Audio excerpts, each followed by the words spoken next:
my parents' humble home, tucked away in a small town, runs a modest hamburger restaurant. Ever since I can remember, I learned watching my hard-working parents. Even though our restaurant was small, it was well reputed in the neighborhood and even had regular customers. In my student days, my parents served food for my friends and classmates who came to visit, and it was also well reputed by them. Thanks to my parents, I became a popular figure among my classmates. Then I went to college and studied business management.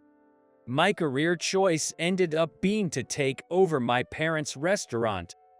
This decision was driven by my desire to help my parents and my sincere love for the food that our restaurant served, which was beloved by everyone.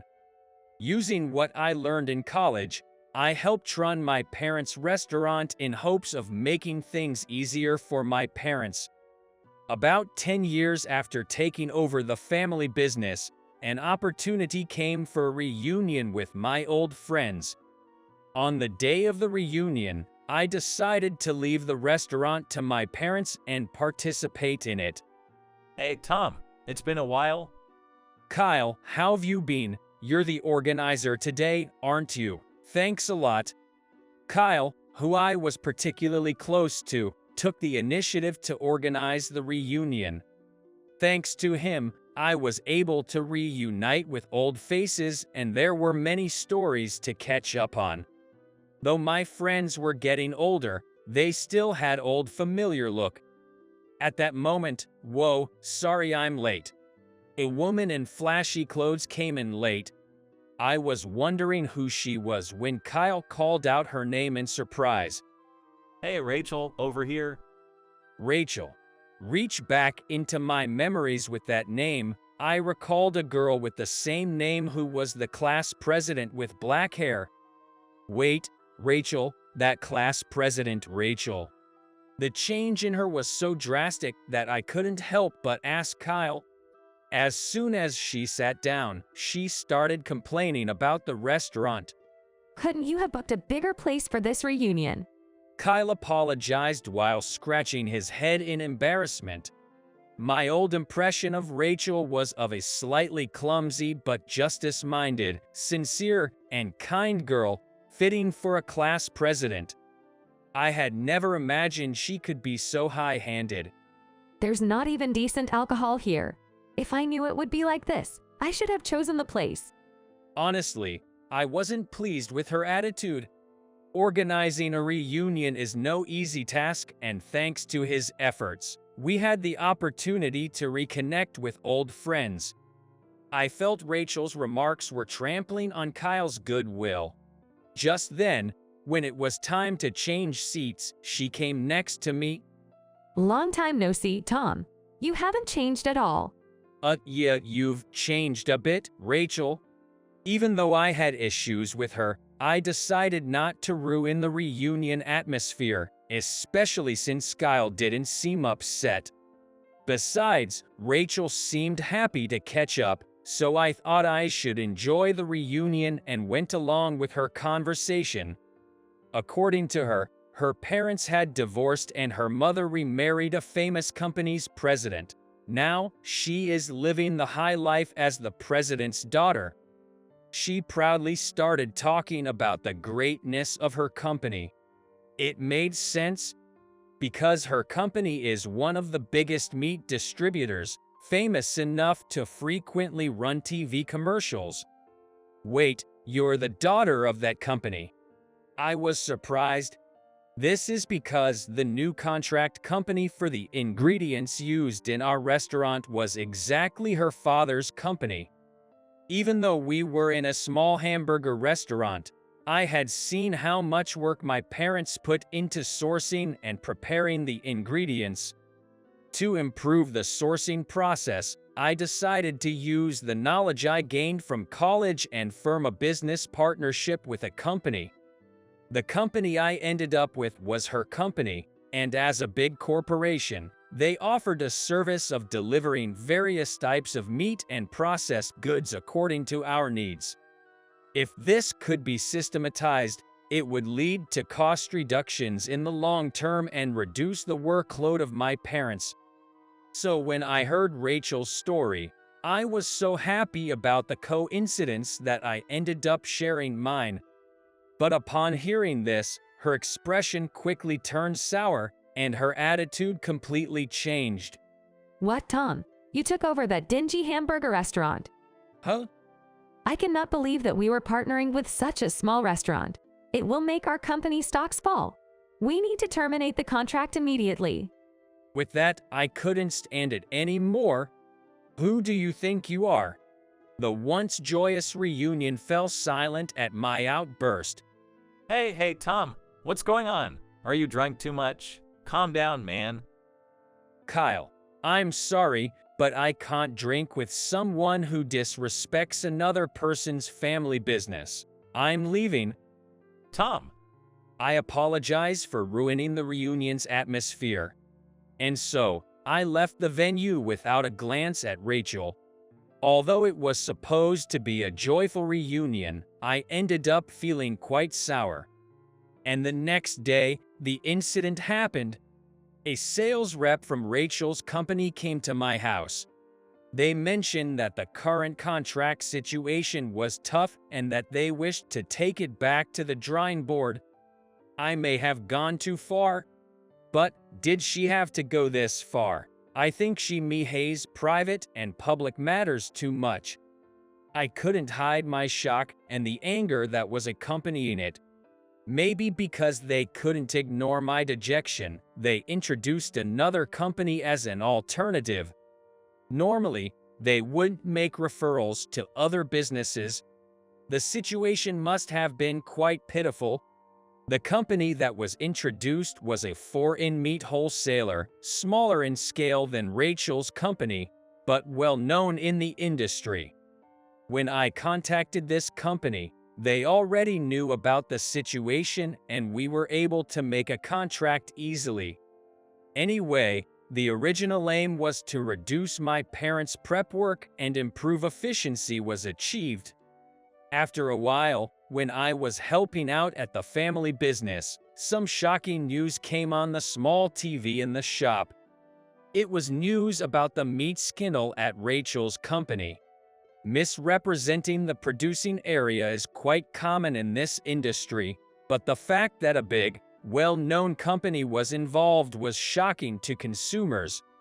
This time, they were not only falsely marketing domestic products, but they were also selling diseased animals.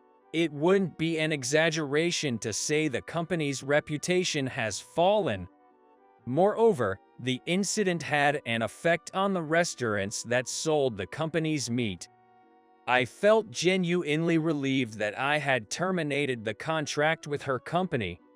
One day, Kyle visited our hamburger restaurant. He said that it was because he had stopped by for work, but he might have come to check on us after the trouble at the reunion.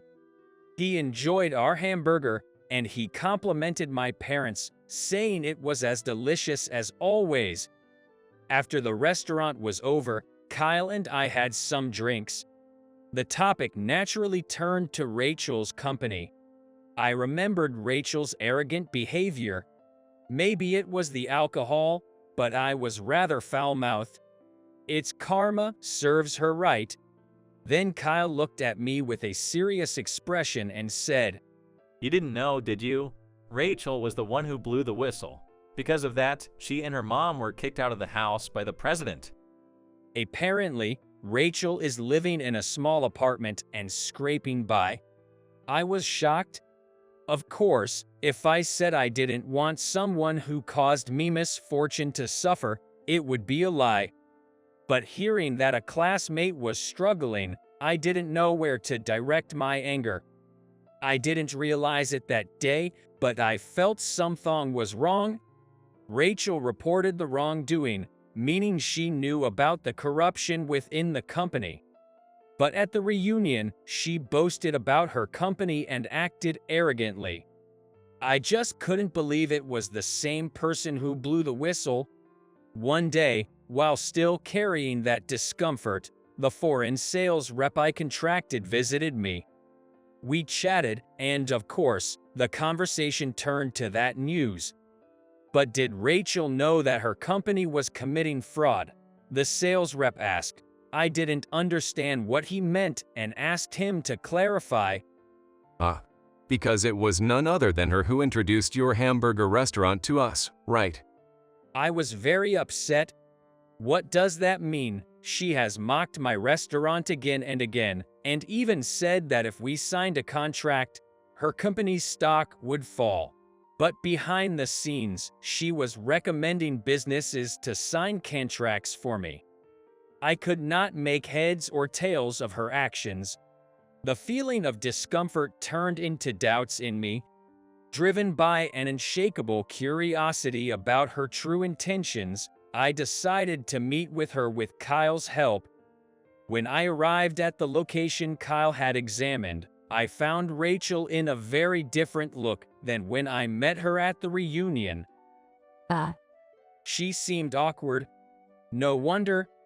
This was our first meeting since we practically parted ways in a fight last time. I felt awkward too.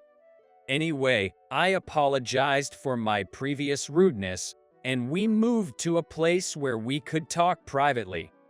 Then, Rachel revealed the truth to me. When I heard that your restaurant, Tom, had signed a contract with my company, I was really upset. She said that she had already noticed corruption within the company at the time of the reunion.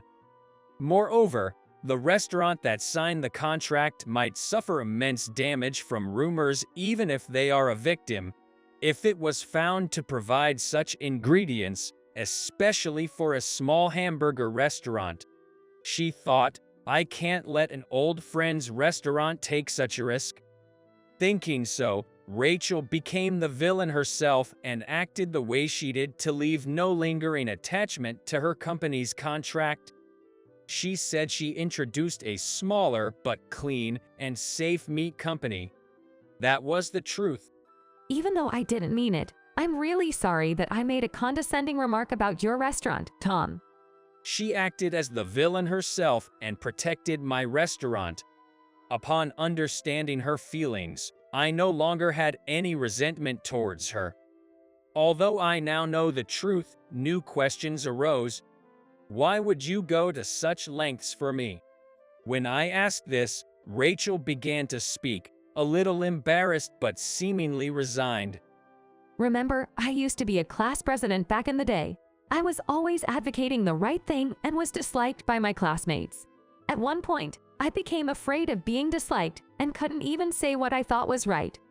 But as a class president, I had to set an example, right? But I was disliked by everyone in the class, and no one would listen to me. Then, Tom, you said. Here, she looked straight into my eyes. Isn't she right? Isn't it more wrong for everyone to ignore her? I'm ashamed, but I had no recollection of it. But she said that she was most delighted that someone had taken her side when the entire class refused to listen to her. You know, Tom, you were at the center of the class, weren't you? After that, everyone started listening to me. It made me realize that it's okay to say what I believe is right. So, I owe my confidence in how I live my life to you, Tom. She said that she wanted to repay the favor from that time. Even so, saving my life at the risk of ruining your own doesn't seem worth it. You think, I'm used to being disliked.